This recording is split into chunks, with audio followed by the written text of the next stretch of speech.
Hello guys, तो आज के स्टडी पॉइंट कोचिंग क्लासेस से पॉलिटिकल पार्टीज की लास्ट वीडियो डालने जा रही है। पिछले अपने लेक्चर में हमने देखा नेशनल पार्टी क्या हो रही है। इस लेक्चर में हम ये देखेंगे कि स्टेट पार्टी कैसे बोलते हैं। स्टेट पार्टी हमें नाम से ही समझ में आ रहा है कि वो पार्टी जो एक पर्टिकुलर स्टेट में रूल करती है, उसका कंट्री वाइड कोई लेन देन नहीं होता। स्टेट पार्टीज को ही हम जो भी स्टेट में रन होती है हम उसे स्टेट पार्टी या रीजनल पार्टी बोलते हैं।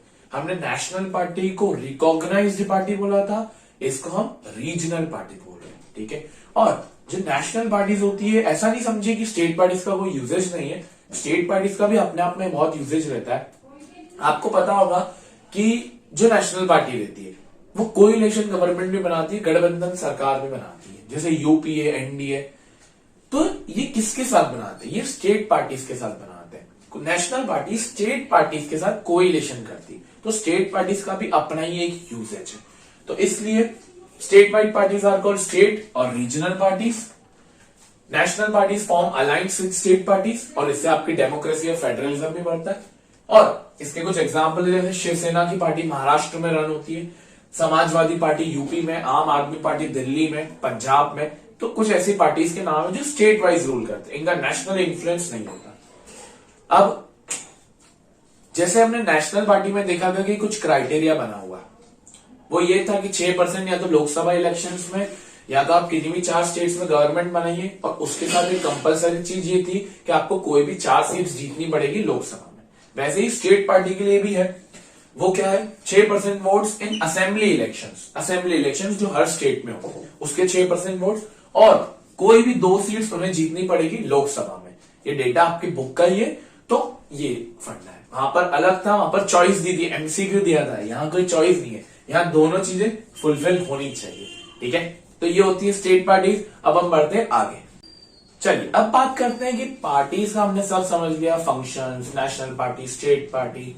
अब लास्ट टॉपिक है इस चैप्टर का, जो कि challenges to the parties and how parties can be reformed, या आप चैलेंजेस को कैसे ओवरकम कर सकते हैं। सबसे पहले बात करते हैं पार्टीज को क्या क्या चैलेंज है। मेजॉरिटी में 4 चैलेंजेस से हमारी पार्टीज गुजर रही है। जैसे पहला है lack of internal democracy. Internal मतलब उन्हीं के अंदर क्या होता है, जैसे एक पार्टी है, अगर उनकी पोजीशन टॉप हैंड्स में, तो सारी सी की सारी डिसीजन मेकिंग अथॉरिटी पूरी टॉप में होती है। आप जो नीचे मेंबर्स रहते हैं, सबऑर्डिनेट्स रहते हैं या जूनियर्स रहते हैं, वहां पर उनको कोई भी फर्क नहीं पड़ता कि उनके क्या राय मशवरा है, कोई बात भी नहीं करता, ना तो कोई इंटरनल इलेक्शंस होते हैं। तो इस कारण से हमारी पार्टीज में इंटरनल डेमोक्रेसी नहीं है। नीचे जो छोटे मेंबर्स हैं उनको ऊपर जाने का मौका ही नहीं मिलता। दूसरा है डायनेस्टिक सक्सेशन। डायनेस्टी मतलब किंगडम। ये आप पॉइंट बहुत आसानी से समझ सकते हैं, इसको नेपोटिज्म से भी लिंक कर सकते हैं कि क्या होता है। यूजुअली बोल रहा हूँ, रेयरली मतलब बहुत ज्यादातर तो नहीं होता है, नॉर्मली रेयरली होता है। और हमारे इंडिया में देखने को ही मिलता है कि एक पार्टी के अंदर ही कुछ फैमिली के मेंबर से पोजीशन को डोमिनेट। तो वो एग्जांपल आपको पता है, मुझे पता है। तो एक ऐसी कौन सी पार्टी है जिसमें शुरुआत से ही पोजीशन चलते हुए आ रही है उनके फैमिली मेंबर्स, और आज भी वो फैमिली चलते हुए आ रही है? आपको पता है तो आप कमेंट बॉक्स में जरूर बताएंगे। तो वो होती है डायनेस्टिक सक्सेशन। और जिन लोगों का एक्सपीरियंस नहीं भी होता है वो भी रूलर बन जाते हैं। इसमें कहावत लगा सकते हो, राजा का बेटा ही राजा बनेगा। एक पॉलिटिकल लीडर तो अपने बेटे को भी पॉलिटिक्स में लेके आएगा और अपनी पोजीशन दे देगा। तो ये होता है dynastic succession. Top position are held by members of one family.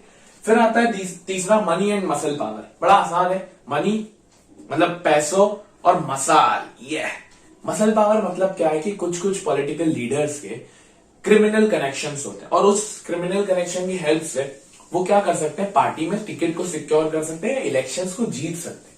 पैसे खिला के आप वोट्स खरीद सकते हैं। तो ये कुछ शॉर्टकट मेथड्स होती है जो पार्टीज ऑफन यूज करती है इलेक्शंस जीतने के लिए। लास्ट है लैक ऑफ मीनिंगफुल चॉइस। अगर एक पार्टी वोटर को बोल रही है कि हम घर दिलवाएंगे, फिर दूसरी पार्टी भी यही बोल रही है कि हम भी आपको घर दिलवाएंगे, तो फर्क क्या रह गया दोनों में? तो इस कारण से क्या होता है, वोटर्स को चॉइस नहीं मिल पाती। और क्या होता है, यूजुअली आप देखोगे भी बहुत ज्यादा कॉमन है ये चीज कि पार्टीज की जितनी भी आइडियोलॉजी होती है वो बहुत सिमिलर होती है, बहुत ज्यादा। अब ये कुछ चैलेंजेस है जो कि बहुत मेन है। अब इन चैलेंजेस को हमारी गवर्नमेंट ने कैसे दूर किया, क्या क्या लॉज लाए या क्या क्या सजेशंस है, वो देखते हैं।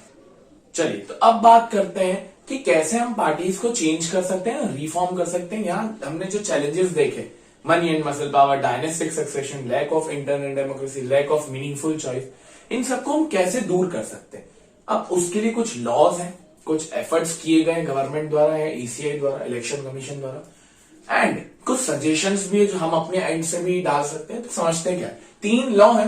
पहला है एंटी डिफेक्शन लॉ, बहुत इंपॉर्टेंट लॉ है, और इस लॉ के तहत ईसीआई जो कि इलेक्शन कमीशन ऑफ इंडिया है, उसने ये बोला है कि अगर कोई एमपी या MLA, member of legislative assembly या मेंबर ऑफ पार्लियामेंट, अपनी पोजीशन चेंज कर देता है या अपनी पार्टी को चेंज कर देता है, फॉर एग्जांपल मैं एक नेता हूं कांग्रेस का और मैंने अब बीजेपी में दाखिला ले लिया, मैं बीजेपी में चले गया, तो अगर कोई ऐसा करता है तो होगा क्या, जिस भी पर्टिकुलर नेता ने ये चीज करी होगी उसकी सीट ले ली जाएगी अगर ऐसा करा तो। क्यों सर ऐसा लॉ क्यों? क्योंकि ऐसा इसलिए क्योंकि क्या होता है, जो पार्टीज होती है वो सामने वाली पार्टी के कुछ ऐसे लीडर्स को पैसा देती है, करोड़ों में पैसा या ब्राइब दी जाती है, रिश्वत दी जाती है कि बोले आप हमारी पार्टी ज्वाइन कर लो। तो ईसीआई ने बोल दिया अगर भैया ज्वाइन करोगे, अगर ज्वाइन किया तो हम आपकी सीट ले लेंगे। क्या ले लेंगे? सीट ले लेंगे। तो ये पहला है। दूसरा, details of property in criminal cases, जो भी कैंडिडेट होगा उसे अपनी प्रॉपर्टी, असेट्स और लाइबिलिटीज, अगर उसके ऊपर कोई लोन है या कोई भी अगर बैंकरप्ट हो गया है, वो इंस्टॉलमेंट हो गया है, दिवाला निकल गया है, तो उसे सारी डिटेल्स ईसीआई को देनी पड़ेगी। और इस कारण से उसे एक डॉक्यूमेंट साइन करना पड़ता है जिसे बोलते हैं हम एफिडेविट। एफिडेविट वो एक डॉक्यूमेंट है जिसमें एक कैंडिडेट की पर्सनल इंफॉर्मेशन रहती है कि उसके खिलाफ कोई क्रिमिनल केस तो नहीं है या उसका कोई कनेक्शन तो नहीं है। ऐसा क्यों किया गया? ऐसा मनी और मसल पावर को खत्म करने के लिए किया गया, जो हमने देखा। फिर file and income tax return, जिसको हम आईटीआर बोलते हैं। हर पार्टी को अपना इनकम टैक्स रिटर्न भरना पड़ता है। इससे क्या होगा, इससे पता चलेगा कि उनके इनकम या जितना भी उनके पास फंडिंग हुई है वो कहाँ यूजेज हुई है, कितना टैक्स भर रहे हैं वो, या कितनी सारी चीजें।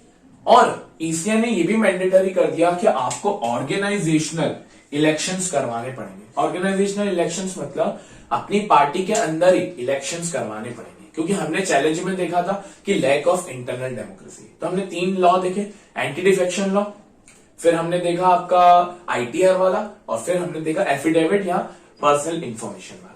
अब हम कुछ सजेशंस भी डाल सकते हैं इसमें, आप भी डाल सकते, करप्शन फ्री होना चाहिए, वुमेन्स को सीट्स देनी चाहिए, वगैरह वगैरह। मैंने 3 लिख दिए। पहला, law should be made for regular internal affair, मतलब जो भी पार्टी में रेगुलरली चीजें हो रही है उसके लिए लॉ बनना चाहिए।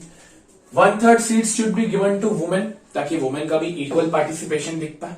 और there should be state funding of elections, मतलब कि अगर आप इलेक्शंस लड़ रहे हैं तो आपको एक पर्टिकुलर अमाउंट स्टेट दे, कोई भी स्टेट दे, जो भी स्टेट से कैंडिडेट उतर रहा है। ऐसा नहीं कि वो अपना पैसा लगाए। होता क्या है, कुछ के पास ज्यादा पैसा रहता है तो वो ज्यादा अच्छा इलेक्शन में कैंपेनिंग कर पाते हैं, बट अगर स्टेट में होगा तो इक्वल चलेगा। ये हो गया आपका चैप्टर पॉलिटिकल पार्टीज। बड़ा आसान चैप्टर था। इसमें मेन टॉपिक था functions of parliament, national party का क्राइटेरिया, स्टेट पार्टी का क्राइटेरिया, चैलेंजेस टू पार्टीज, और कैसे पार्टीज को हम रिफॉर्म कर सकते हैं। तो आई होप आपको पूरा चैप्टर समझ में आ गया होगा। Thank you for watching this video. अब हम आपको मिलेंगे नेक्स्ट चैप्टर में। Thank you. राधे राधे।